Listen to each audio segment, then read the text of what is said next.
ప్రసాదాలన్నీ పూర్తి చేసిన తర్వాత నేను రెడీ అయిపోయి కాళ్ళకి మంచిగా పసుపు పెట్టుకున్నా. అంతలోపు మా బావ వచ్చేసిండు.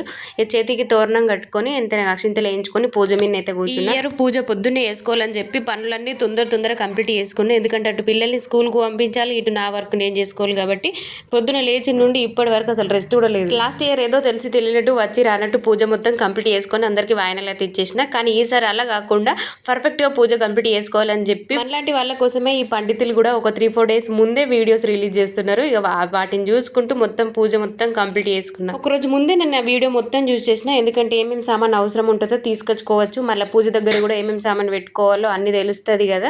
అందుకని పూజ మధ్యలో లేవాల్సిన అవసరం ఉండదు, మళ్ళీ తీసుకొచ్చే వాళ్ళు కూడా ఎవరు లేరని చెప్పేసి ఒకరోజు ముందే వీడియో మొత్తం కంప్లీట్ గా యూజ్ చేసిన. మనం అనుకుంటాం కానీ ఎవరు లేకుండా పూజ చేసుకోవడం చాలా కష్టము. అసలు ఇది ఏదైనా అందించడానికి ఎవరో ఒక్కరు తప్పకుండా ఉండాల్సిందే. పూజ మొత్తం కంప్లీట్ అయిపోయిన తర్వాత వాయినాలు ఇవ్వడానికి మా కోడర్స్ వారు అందరినీ పిలిచేసిన. Okay bye, see you for the next video.